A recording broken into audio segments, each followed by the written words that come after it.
రాజకీయ ప్రయోజనాల కోసం సంపూర్ణ మద్య నిషేధం చేస్తామని చెప్పి తర్వాత 15 సంవత్సరాల పాటు తీసుకెళ్లి మద్యం మీద వచ్చేటువంటి ఆదాయం తనఖా పెట్టారంటే ఏమనుకోవాలి? దీనికి మీరు సమాధానం చెప్పాలి. అలాగే ఈయన ధనదాహం కోసం సుమారు 2 లక్షల కోట్ల మందు వీళ్ళు అమ్మారు, నాశరకమైనటువంటి మందు. మరి 35,000 మంది మరి వాళ్ళకి లివర్ సమస్యలు వచ్చాయంటే దీనికి ఎవరు బాధ్యులు? ఈయన మాట్లాడితే ఈ మధ్యన వైసీపీకి నాయకులు కొత్తగా ఒక మాట చెప్తున్నారు, ఫ్యాన్ ఇంట్లో ఉండాలి, సైకిల్ వీధిలో ఉండాలి, గ్లాస్ సింక్లో ఉండాలని. మరి అయ్యా జగన్మోహన్ రెడ్డి గారు మీరు కూడా తెలుసుకోవాలి, ఇసుక సామాన్యుడికి అందుబాటులో ఉండాలి, మద్యం క్వాలిటీ మద్యం అమ్మాలి, అలాగే ప్రాంతం సుభిక్షంగా ఉండాలి అంటే చెట్లు నరకంటే ఉండాలి.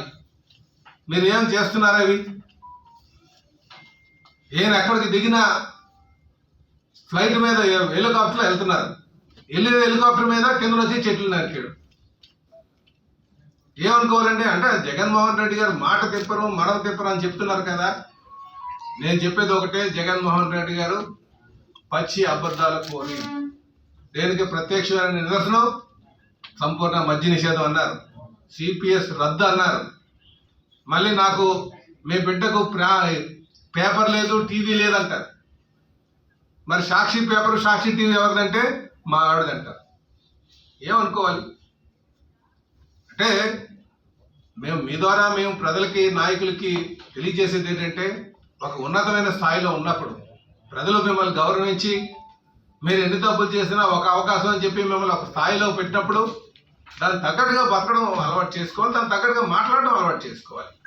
అవన్నీ మానేసి ఆ స్థాయికి, ఒక ముఖ్యమంత్రి స్థాయికి మచ్చ తెచ్చేటట్టుగా ఆ పదవిని అగౌరవపరిచేటట్టుగా మీరు మాట్లాడడం చాలా దారుణం అని చెప్పి తెలియజేస్తున్నాం. 2 సభలో చెప్తారు మీ బిడ్డకు పేపర్ లేదు, మీ బిడ్డకు టీవీ లేదని చెప్పేసి. కనుక ఇలాంటివన్నీ మానుకోవాలని చెప్పేసి మేము తెలియజేస్తున్నాం. అలాగే జగన్మోహన్ రెడ్డి గారు డబ్బులు మాకు తెలిసి లిక్కర్ ద్వారా ప్రజల యొక్క మాన ప్రాణాలను తనఖా పెట్టి వాళ్ళ ప్రాణాలకి విఘాతం కలిగిస్తూ నాసిరకమైనటువంటి మద్యం అమ్ముతూ ఈ రాష్ట్రంలో ఉన్నటువంటి అన్ని డిస్టిలరీస్ వీళ్ళ అనుమాయులకి తీసుకొని వీళ్ళు నాసిరకం మందు అమ్మి ఎంతో మంది ప్రాణాలకి నష్టం చేసేటట్టు చేసి ఈయన జోబులు మాత్రం సుమారు 1,00,000 కోట్లు నింపుకొని ఉంటారు ఒక్క లిక్కర్ ద్వారానే. ఈ మధ్యనే మేము ఒక అధికారితో మాట్లాడితే ఆయనే చెప్తున్నారు, మా లెక్క ప్రకారంగా తక్కువలో తక్కువ 40,000 కోట్ల రూపాయలు తక్కువలో తక్కువ ఈయన జోబుకి వెళ్ళింది, ఈయన అనుమాయులకి. జగన్మోహన్ రెడ్డి గారు తెలుసుకోవాల్సింది ఏంటంటే, పోయేటప్పుడు 2 చేతులు పైకి పెట్టి పోతాం తప్ప మోసుకెళ్ళిపోమని చెప్పి.